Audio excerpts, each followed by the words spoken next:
नमस्कार। इस समय की बड़ी खबरों से आपको करने खबरदार मैं हूं श्वेता सिंह। देश में 4 चरणों का चुनाव पूरा हो चुका है और उसके बाद क्या इंडिया गठबंधन के भीतर जो सियासी स्थिति है उसे भांपने के फॉर्मूले लगाए जा रहे हैं। हम ये सवाल इसलिए पूछ रहे हैं क्योंकि अब तक जो ममता बनर्जी ये कहा करती थी कि 200 सीटों के भीतर ही जो एनडीए गठबंधन है, जो बीजेपी है, वो सिमट कर रह जाएगी। वो अब कह रही है कि अगर केंद्र में इंडिया गठबंधन की सरकार बनती है तो ममता बनर्जी उन्हें बाहर से ही समर्थन देंगी।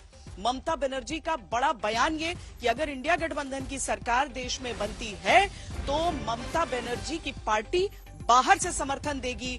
जैसे ही उनका ये बयान आया, कांग्रेस नेता अधीर रंजन चौधरी की तरफ से ये कह दिया गया कि ममता बनर्जी भरोसे के लायक नहीं है। सुनिए। তাই জেনে রেখে দিন, ইন্ডিয়া জোট এখানকার বাংলা সিপিএম কংগ্রেসকে ধরবেন না। ও দুটো আমাদের সাথে নেই, ও দুটো বিজেপির সাথে আছে। আমি দিল্লির কথা বলছি। ইন্ডিয়া জোটকে নেতৃত্ব দিয়ে বাইরে থেকে সব রকম সাহায্য করে আমরা সরকার গঠন করে দেব, যাতে বাংলায় আমার মা বোনদের কোনোদিন অসুবিধে না হয়, আমার 100 দিনের কাজে কোনোদিন অসুবিধে না হয়। 100 দিনের কাজে 3 বছরে টাকা দেয়নি। ठीक है, ममता जी हमारी दीदी है। ममता जी भी हमारे साथ लड़ाई में शामिल है। वो भी नरेंद्र मोदी अमित शाह की तानाशाही के खिलाफ अकेली लड़ रही है। वो हमारे साथ ही रहेंगी, चाहे अंदर हो या बाहर हो। ममता जी हमारी दीदी है और वो दीदी ही रहेंगी। मतलब यही देख लीजिए कि अभी अंदर से जाने की बात भी नहीं कर रहे हैं, सरकार का पता नहीं है, अभी से आउटसाइड शुरू हो गया, ये कभी इनसाइड नहीं होगा। कहां से अंदर बाहर कैसे क्या करेंगे उनकी पता कर लो, उनसे पूछ लो। मैं उनसे भरोसा नहीं करते, गठबंधन छोड़ के भागी उन्होंने, उनकी बातों पे कोई भरोसा नहीं। अगर बीजेपी की तरफ ज्यादा भारी रहे तो वो उस तरफ भी जा सकते। मुझे उनके ऊपर कोई भरोसा नहीं कि गठबंधन तोड़ने वाली ममता बनर्जी, सबने देखा है। बार बार हम बोल रहे हैं कि इंडिया अलायंस की नीति ही क्लियर नहीं है, इन लोगों की नीयत ही क्लियर नहीं है। एक आम आदमी पार्टी है जो दिल्ली में कांग्रेस के खिलाफ, कांग्रेस के साथ मिलकर चुनाव लड़ रही है और पंजाब में उन्हीं के खिलाफ चुनाव लड़ रही है। ममता बनर्जी जी जिनके खिलाफ चुनाव लड़कर जीत कर आएंगी, जीतने के बाद उन्हीं को समर्थन देने की बात कर रही हैं। तो ये भानुमति का कुनबा नहीं है तो और क्या है? किसी की कोई नीति नहीं है, किसी की कोई नीयत नहीं है, किसी की कोई विचारधारा नहीं है। सबको महत्वाकांक्षा है कि एक दूसरे का गला काटकर कैसे हम सत्ता के समीप पहुंच जाएं। और अब दिल्ली महिला आयोग की पूर्व अध्यक्ष और मौजूदा राज्यसभा सांसद स्वाति मालीवाल की बात हम करते हैं। उनके मामले से आपको खबरदार करते हैं क्योंकि अरविंद केजरीवाल की चुप्पी पर अब सवाल उठने लगे हैं। अरविंद केजरीवाल की तरफ से अभी तक इस मामले पर कुछ कहा नहीं जा रहा है। इस सब के बीच जो बड़ी खबर है उससे भी हम आपको खबरदार करें, सियासत दिखाएं, उससे पहले हम आपको बताते हैं कि दिल्ली पुलिस की टीम अब से थोड़ी देर बाद पहले स्वाति मालीवाल के घर उनका बयान दर्ज करने के लिए पहुंची। अगर स्वाति मालीवाल अपना बयान दर्ज कराएंगी तो दिल्ली पुलिस केस दर्ज करके तफ्तीश करेगी। इस मामले में अब तक स्वाति मालीवाल की तरफ से कोई भी शिकायत दर्ज नहीं कराई गई है। शुरुआत में ऐसा कहा गया कि उनकी तरफ से एक पीसीआर कॉल की गई थी, उनका ही नंबर वहां पर था जो दिल्ली पुलिस ने अपना रिकॉर्ड दिखाया और उसके बाद वो वहां पर शिकायत दर्ज करने पहुंचने वाली थी, लेकिन तब से ऐसा नहीं हुआ है। इसीलिए अब दिल्ली पुलिस की टीम स्वाति मालीवाल के घर उनका बयान दर्ज करने के लिए पहुंची। ये स्वाति मालीवाल का घर है यहाँ पर और इसी एंट्री से जहाँ से लिफ्ट जाती है यहीं से पुलिसकर्मी यहाँ पर पहुंचे थे। जो पुलिस कंप्लेन नहीं हुई है, लेकिन एनसीडब्ल्यू ने दिल्ली पुलिस से कहा था कि एक एक्शन टेकन रिपोर्ट भी फाइल करनी है, उसको लेकर हो सकता है कि दिल्ली पुलिस के ऑफिशियल आज यहाँ स्वाति मालीवाल से मिलने के लिए आए और उसके बाद ये पता चलेगा कि क्या वाकई में स्वाति मालीवाल कोई तरीके की कंप्लेन फाइल कर सकती है या नहीं। यही गाड़ी है जिससे प्रमोद कुशवाहा जो एडिशनल सीपी स्पेशल सेल हैं, जो काफी हाई रैंकिंग ऑफिशियल हैं, तो ये बहुत ही इंपॉर्टेंट अपडेट हम आपको बता रहे हैं क्योंकि आप जानते हैं कि यहाँ पर इस वक्त स्वाति मालीवाल ने पूरे मामले को लेकर कोई भी पुलिस कंप्लेन या एफआईआर दर्ज नहीं की है। अंदर जाते हुए पुलिस ऑफिशियल्स यहाँ से आपको हमने दिखाए थे पहले, और कहीं ना कहीं दिल्ली पुलिस भी इस पर अपनी कार्रवाई करेगी और एक्शन टेकन रिपोर्ट के साथ साथ स्वाति मालीवाल से बातचीत करेगी कि इस केस में और आगे क्या हो सकता है। आप देख रहे हैं लगातार हर तरफ से अरविंद केजरीवाल और आम आदमी पार्टी इस वक्त इस केस को लेकर घिरी हुई है, और क्योंकि स्वाति मालीवाल ने खुद ही सीएम रेजिडेंस के अंदर से पीसीआर कॉल करके ये बताया कि अरविंद केजरीवाल द्वारा मुझे पीए विभव कुमार से मारा पिटाया गया है, ये उनके खुद के स्टेटमेंट है और ये पीसीआर कॉल में रिकॉर्डेड है। इस पर दिल्ली पुलिस पर भी एक प्रेशर पड़ जाता है कि क्या वो इस पर संज्ञान लेंगे। अरविंद केजरीवाल के पीए पर आरोप है, विभव पर आरोप है कि मारपीट की गई है स्वाति मालीवाल के साथ, लेकिन स्वाति मालीवाल क्या किसी दबाव में कुछ नहीं बोल रही है, ये सवाल उठ रहा है। और इस सबके बीच आपको हम ये भी बता दें कि राष्ट्रीय महिला आयोग की तरफ से समन भेजा गया है विभव कुमार को। केजरीवाल के निजी सचिव विभव को राष्ट्रीय महिला आयोग ने कल 11 बजे पूछताछ के लिए बुलाया है। महिला आयोग ने आप सांसद स्वाति मालीवाल के साथ सीएम आवास पर जो मारपीट हुई है उस मामले में विभव कुमार को समन भेजा है।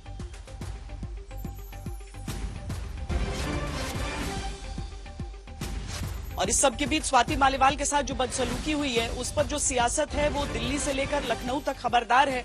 यहाँ पर अखिलेश यादव, अरविंद केजरीवाल प्रेस कॉन्फ्रेंस के लिए पहुंचे। उस प्रेस कॉन्फ्रेंस में सवाल विभव कुमार के ऊपर पूछा गया, स्वाति मालीवाल के मुद्दे पर पूछा गया।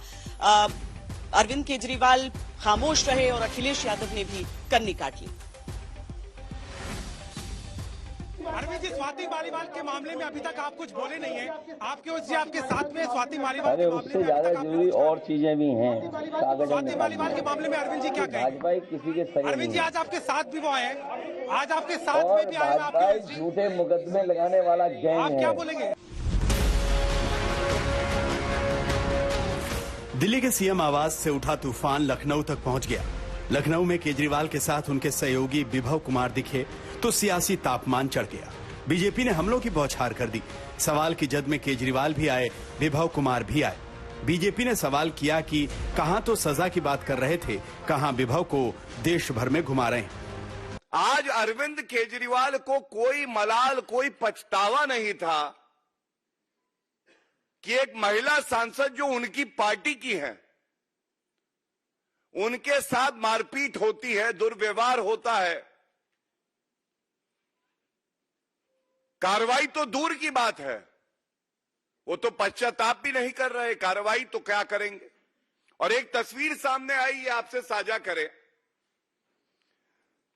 ये अरविंद केजरीवाल के साथ विभव कुमार, इन पे तो आरोप लगे हैं। मतलब अच्छा, आरोपी अरविंद केजरीवाल के संरक्षण में साथ में घूम रहा है। विभव पर उठे सवाल पर जवाब की बारी केजरीवाल और अखिलेश यादव की साझा प्रेस कॉन्फ्रेंस में आई। केजरीवाल ने सियासी हमलों पर प्रेस कॉन्फ्रेंस की शुरुआत की, लेकिन सवाल जवाब सेशन में प्रश्न विभव कुमार पर किए गए।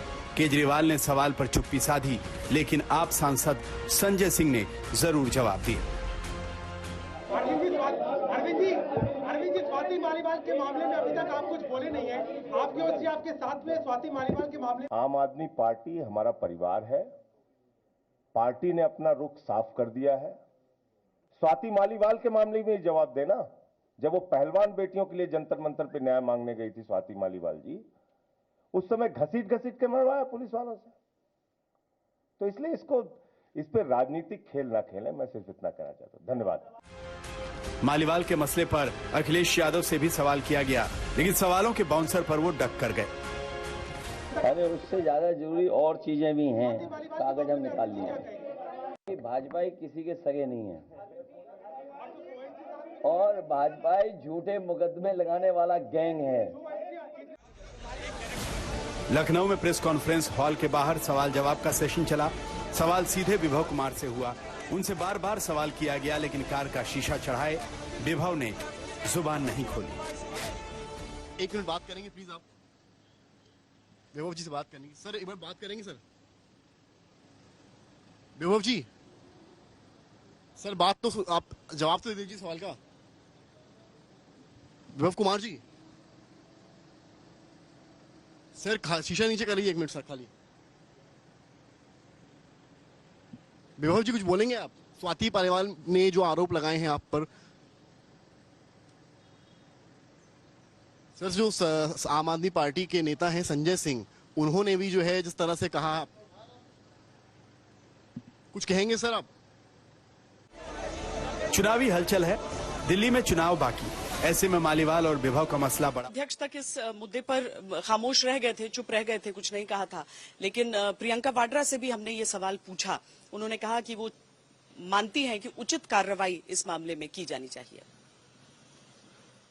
आप उन्नाव के बारे में, उन्नाव की बेटी के बारे में बात करती थी। आपने लगातार निर्भया से लेकर तमाम बारी मसला ये उठाया, चाहे वो पहलवानों का मसला हो, शोषण को लेके, और अभी जो है स्वाति मालीवाल को लेके आम आदमी पार्टी में एक बड़ा हड़कंप चल रहा है कि, और ये भी सवाल किए जा रहे हैं बीजेपी द्वारा कि इंडिया ब्लॉक के सारे नेता, खासतौर से प्रियंका गांधी जो महिला सुरक्षा के लिए बोलती हैं, एक राज्यसभा सांसद के साथ अभद्रता होती है, जिसमें संजय सिंह भी बोलते हैं कार्रवाई होगी।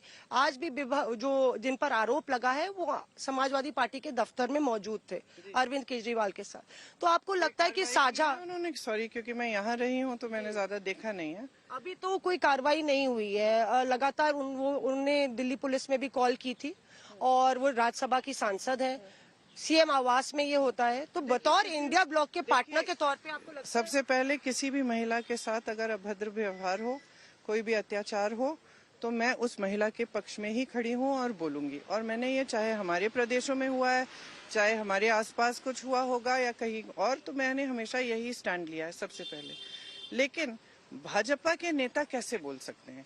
हाथरस में जो हुआ, उस लड़की को जलाया गया, उसके माता पिता को अंतिम संस्कार नहीं करने दिया, माता रो के मुझे कह रही है कि मुझे अपनी बेटी का चेहरा भी नहीं देखने दिया। ये भाजपा की सरकार का काम था। उन्नाव में जो हुआ, भाजपा की सरकार ने किसका पक्ष लिया? मदद किया उस लड़की को जो ओलंपिक की महिला थी, मेडल जीत के आती हैं तो मोदी जी के घर जाती हैं, मोदी जी चाय पिलाते हैं, फोटो खिंचवाते हैं, पूरा भाजपा बोलता है मोदी जी है तो मुमकिन है कि मेडल मिल रहा है। फिर वही लड़की कुछ कहती है तो मोदी जी चुप हो जाते हैं। मतलब ये कर्नाटका में क्या हुआ? कर्नाटका में मंच पे खड़े हैं, इनके साथ वोट मांग रहे हैं, और जब इतनी बड़ी चीज होती है वो आदमी निकल जाता है देर से, और आप कह रहे हैं आपको पता नहीं है। ये कहा जा रहा है कांग्रेस कर्नाटका पे बोलती है, इस पे नहीं बोलती है। मैं बोल रही हूँ, मैंने आपसे कहा कि जहाँ भी महिला के साथ अत्याचार हुआ है, अगर सही मायने में ऐसा हुआ है तो उस महिला के पक्ष में मैं खड़ी हूँ और उसका साथ देती हूँ। मैं चाहे किसी भी वो किसी और पार्टी में है, वो बात करना चाहेंगी तो मैं करूंगी, लेकिन उसकी पार्टी तय करेगी उसके लिए। और मेरे ख्याल से अगर केजरीवाल जी, अगर ऐसा हुआ है और केजरीवाल जी को मालूम है इस चीज के बारे में अभी, क्योंकि स्वाति जी ने बोला, तो आई एम श्योर कि केजरीवाल जी सही कार्रवाई करेंगे और इसके लिए कुछ वो सोल्यूशन ढूंढेंगे, मतलब जो स्वाति जी के लिए उनको एक्सेप्टेबल हो। 3 चरण अब चुनाव के बाकी हैं और उससे पहले कांग्रेस पार्टी की तरफ से एक नया वादा किया गया है, या यूं कहें कि अपने वादों की फहरिस्त में एक नया वादा जोड़ा गया है। भारतीय जनता पार्टी की सरकार अब तक मुफ्त का राशन दे रही थी लोगों को, गरीबों को 5 किलो। अब कांग्रेस की तरफ से कहा गया है कि अगर उनकी सरकार केंद्र में आती है तो 10 किलो राशन गरीबों को दिया जाएगा।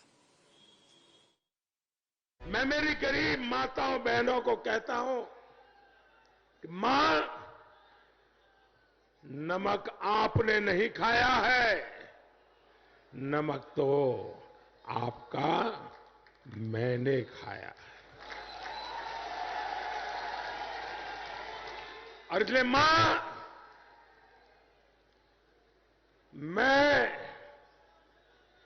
आपने जो मुझे नमक खिलाया है, जीवन भर एक बेटे की तरह, मां, मैं नमक का कर्ज चुकाता रहूंगा। पिछले 4 साल में कई विधानसभा चुनावों के नतीजों ने इस बात को मजबूती से दिखाया कि राशन योजना की वजह से गरीबों का वोट और खासकर महिला वोट बीजेपी के पक्ष में बढ़ता आ रहा है।